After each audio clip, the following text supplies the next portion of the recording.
The courtroom smelled faintly of polished wood and old paper. I stood beside my lawyer while my husband's children sat across from me, dressed in black, composed, almost impatient. "We want the assets," his eldest son said clearly. "The business, the properties, everything. No hesitation, no softness, just entitlement." My lawyer leaned toward me and whispered, "We can fight this. You're protected." I shook my head. "Give it all to them," I said quietly. The room shifted. Gasps. A pen dropped somewhere behind me. Even the judge looked up. His children exchanged quick smiles. They thought grief had made me fragile. At the final hearing, I signed the papers without trembling. They smiled again, until their lawyer's face changed, until he turned pale reading the final page. The house felt too large after the funeral. Not physically, emotionally. The hallway clock sounded louder. The refrigerator hummed at night like it was trying to fill silence. I had lived in that house for 11 years, long enough to memorize which stair creaked and which window stuck in winter. But to his children, I was still Dad's second wife, never just his wife. Have you ever lived somewhere long enough to belong, but still felt temporary? They arrived the morning after the memorial, not to sit with me, not to share stories, but to review documents. His daughter placed a leather folder on the dining table where we had celebrated anniversaries. "We need clarity," she said. Clarity, such a careful word. Inside the folder were printed summaries of the business holdings, real estate, investment accounts. They had done their research quickly. I poured coffee for everyone. Habit. His eldest son didn't touch his cup. "You were comfortable while he was alive," he said, "but these are family assets." Family. The words stretched thin between us. I had handled payroll during downturns, met with suppliers, and stayed late balancing spreadsheets when the company nearly folded one year. But legally, emotionally, historically, they saw themselves as original stakeholders, and me as replaceable. Have you ever realized how invisible contribution can become when grief mixes with entitlement? "We're not saying you get nothing," his daughter added. "Just what's fair." Fair, another delicate word. My lawyer called that afternoon. "You have strong standing," he said firmly. "The prenuptial agreement is clear. The majority transfers to you. Transfers to me." I stared at the framed photo on my desk. My husband laughing at something only he understood. He had been methodical, protective. "Don't let anyone corner you," he used to say during negotiations. And yet here I was, cornered by bloodlines. Have you ever felt that defending yourself would make you look greedy? That evening, I walked through his office. The scent of leather and cedar lingered faintly. His chair remained slightly angled toward the window. I touched the edge of the desk. This wasn't about money. It was about dignity. They weren't grieving with me. They were measuring. And I understood something then. If I fought publicly, I would become the villain in their narrative. The widow who took everything. If I surrendered, I would become the fool. The woman who lost her mind. Either way, perception would win, unless I chose differently. And unless I chose something they weren't anticipating. Have you ever realized that silence can be strategy? The court date was set. My lawyer prepared arguments. I prepared something else. The week before the hearing, the house no longer felt like mine. Not because they had taken anything yet, but because their presence lingered. Emails, calls, formal letters, requests for early inventory access, requests for document copies. It was efficient, cold. Have you ever noticed how quickly grief turns into negotiation? I kept my responses brief. "Yes, we'll address that in court. My attorney will provide clarification." Nothing emotional, nothing reactive. But at night, I lay awake replaying small moments from the past decade. The first year of marriage, when the company nearly collapsed. I had liquidated my personal savings quietly to keep payroll intact. No one knew, not even his children.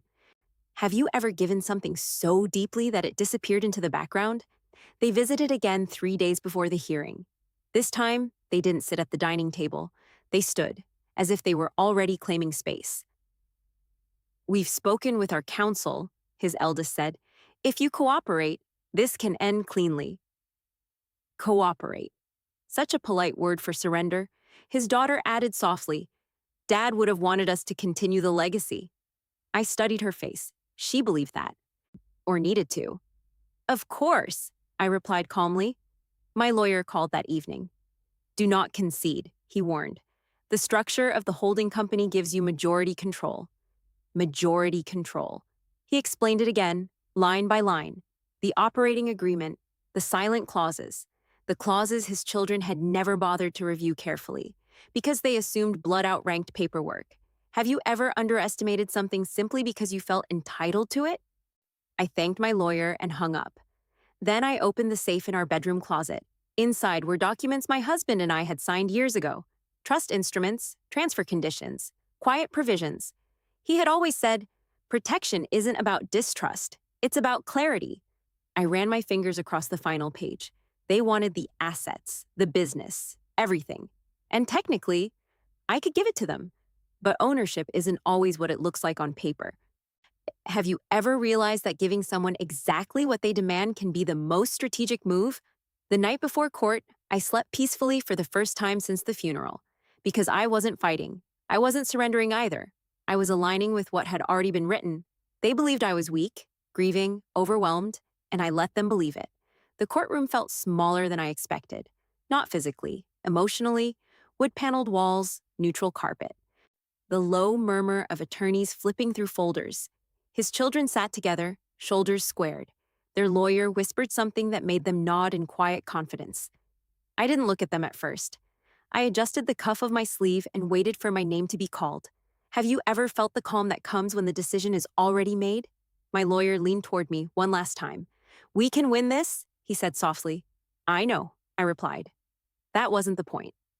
The judge reviewed preliminary statements, formal language, estate transfer protocol. Then the moment arrived. Mrs. Carter, the judge said, do you contest the petition for full asset transfer? Every sound in the room seemed to thin. A chair creaked. Someone cleared their throat. I stood. I do not contest, I said clearly. My lawyer inhaled sharply beside me. Across the aisle, his children exchanged quick glances. Satisfaction, relief, almost amusement. Have you ever watched someone celebrate too early? The judge confirmed again. You are voluntarily relinquishing your claim to the operating business, real estate portfolio, and associated holdings? Yes, I answered. No tremor. No drama. Just yes. Their lawyer smiled faintly as he passed a stack of documents forward. Sign here, he instructed. The pen felt heavier than expected in my hand. I signed. One page, then another. Then the final agreement. From the outside, it looked like surrender. From the inside, it felt like alignment, because the assets weren't as simple as ownership. The company structure my husband designed years ago contained layered provisions, operational control, debt assignments, contingent liabilities, performance triggers. Have you ever noticed how few people read beyond the headline? When I finished signing, the judge reviewed the final document. There was a brief pause. Then he looked toward their attorney. You are aware, he said slowly, that Section 14 transfers not only equity but full assumption of existing debt obligations and pending contractual guarantees? The room shifted. Their lawyer flipped back to the page. His smile disappeared. The color drained slightly from his face. What? Pending guarantees? His daughter whispered. I remained seated, silent, calm, because everything had been disclosed. Everything had been written. They had wanted the business. Everything. And everything included the leveraged expansion loans my husband had taken the year before his passing. Loans personally guaranteed by the majority shareholder, which, as of that moment, was no longer me. Have you ever realized that sometimes letting go is the strongest move you can make? Their lawyer read faster, then slower. And for the first time, the confidence in that room evaporated. The silence stretched longer than anyone expected. Papers rustled. A chair scraped quietly across the floor. Their lawyer leaned toward his clients, whispering urgently. His earlier composure had dissolved into calculation. What does that mean? His son asked under his breath. It meant the business came with $4.8 million in expansion loans. It meant pending supplier guarantees. It meant 2 properties leveraged against projected revenue that hadn't materialized yet. It meant responsibility. Have you ever noticed how quickly excitement turns into arithmetic? The judge cleared his throat. Counsel, are you requesting additional review time? Their attorney hesitated. He glanced at me. For the first time, I met his eyes. I didn't smile. I didn't smirk. I simply held the gaze. Everything had been disclosed months ago in preliminary filings. They hadn't asked, they hadn't read, they had assumed, because assumption feels safer than diligence. His daughter leaned forward. Dad never mentioned debt, she said quietly. No, he didn't. Because he believed he had time to restructure it. He believed growth would outpace obligation. He believed in expansion. I believed in protection. Have you ever trusted someone's optimism more than your own caution? Their lawyer flipped through the agreement again. Section 14, he muttered. Full equity transfer includes liability assumption. He swallowed. And your clients are now the majority shareholders, the judge confirmed calmly. Majority. The word sounded different now. He continued, with all associated rights and responsibilities. Responsibilities. That part had been silent in their demands. They wanted the assets, the business, everything. Now they had it. Everything includes what keeps you awake at night. I felt my lawyer shift beside me. He had stopped arguing the moment I declined to contest. He understood now. This wasn't surrender. It was reallocation. Have you ever realized that sometimes the cleanest exit is the one that looks irrational from the outside? Their son stood suddenly. This changes things, he said sharply. Yes, the judge replied evenly. It does. The hearing concluded without drama. No raised voices, no theatrics, just signatures and consequences. As I gathered my bag, his daughter approached me. You knew, she said. I nodded once. You let us take it. Yes. Why? Because fighting would have chained me to debt, because grief doesn't require ownership, because dignity sometimes means stepping aside. But I didn't say all of that. I just replied, you asked for everything. The calls started the next morning, not from the children, from lenders, from suppliers, from legal departments reviewing transfer confirmations. When majority ownership changes, notifications move quickly. Have you ever noticed how paperwork travels faster than pride? I was sitting at the small cafe near my apartment when my phone buzzed. Unknown number. Mrs. Carter? A voice asked. Formerly, I replied gently. There was a pause. I'm calling regarding the equipment lease guarantee. That's no longer under my name, I said calmly. Please update your records to reflect the recent transfer. Another silence, then a softer tone. Understood. I ended the call and sipped my coffee. For the first time in months, I felt light. Not triumphant, not vindictive. Just unburdened. Have you ever realized how heavy something was only after you set it down? By afternoon, his son called. His voice no longer carried certainty. They're saying we're personally liable for the expansion notes. Yes, I answered. They said Dad signed a cross-collateralization agreement. He did. Silence filled the line. You could have told us. I did, I said. Ash in the filings. You let us walk into this. No, I replied softly. You ran. There's a difference. He exhaled sharply. This could bankrupt us. I didn't respond immediately, because the truth wasn't cruel. It was clear. The business isn't failing, I said. It just requires discipline. The discipline their father had struggled with near the end. The discipline I had quietly applied behind the scenes for years. Have you ever watched someone demand control without understanding structure? His daughter called later that evening. We need to renegotiate, she said quickly. You can't just disappear. Disappear. The word almost made me smile. I hadn't disappeared. I had stepped aside. You wanted ownership, I reminded her. You have it. You knew about the debt. Yes. And you didn't fight us. No. The line went quiet. Because this wasn't revenge, it was alignment. They wanted legacy without liability. They wanted equity without obligation. But business doesn't separate those things, and neither does life. Have you ever realized that sometimes giving someone exactly what they demand teaches more than denying them? I closed my laptop and looked out the window. The sunset felt warmer than usual, not because I had won, but because I was no longer entangled. The company would survive if they learned quickly, or it wouldn't. But either outcome belonged to them now, not to me. The first board meeting without me was scheduled 2 weeks later. I wasn't invited, not formally. But news travels quietly in small business circles. A former colleague called to check in. They look overwhelmed, he admitted carefully. Overwhelmed. That word sounded different than entitled. Have you ever watched someone step into a room they demanded and realize the air feels heavier inside? I didn't ask for details. I didn't offer advice, because advice given without invitation becomes interference. Instead, I focused on my own quiet restructuring. I sold the lake property that had always been mine independently of the company, moved into a smaller home near the coast, clean lines, open light, no boardrooms attached to the living room. For the first time in years, my evenings were not consumed by projections and contingency planning. Grief settled differently without spreadsheets attached to it. Have you ever noticed how morning changes when responsibility loosens? His son called again one evening, less defensive this time. We underestimated it, he admitted. Yes, I replied gently. We thought you were just emotional. I almost laughed at that. Emotion had never managed payroll during recession. Emotion hadn't renegotiated supplier contracts. Emotion hadn't structured protective clauses into operating agreements. But I didn't correct him, I just listened. We might need guidance, he added quietly. Guidance, not control, not entitlement. Have you ever seen humility arrive through pressure?